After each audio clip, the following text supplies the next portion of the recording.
ਲਓ ਜੀ ਚਾਚਾ ਜੀ ਲੇਜ਼ਰ ਕਰਦੇ ਹੋਏ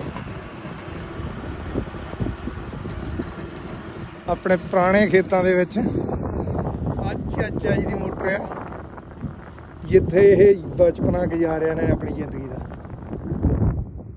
ਆ ਆਪਣੀ ਜ਼ਮੀਨ ਹੈ ਜੀ। ਆ ਜਿਹੜੀ ਆ ਹੁਣ ਤਾਂ ਚਲੋ ਇੱਕ ਪਾਲ ਕਰਤੀ, ਨਹੀਂ ਤਾਂ ਕਾਫੀ ਉੱਚੀ ਨੀਵੀਂ ਹੁੰਦੀ ਸੀ।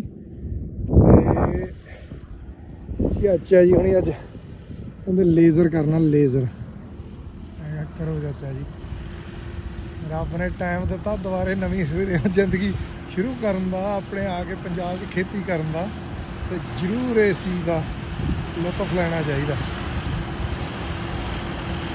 ਏਸੀ ਕੈਬਨ ਦੇ ਵਿੱਚ ਨਜ਼ਾਰੇ ਲੈਂਦੇ ਹੋਏ ਮਿਊਜ਼ਿਕ ਦੇ।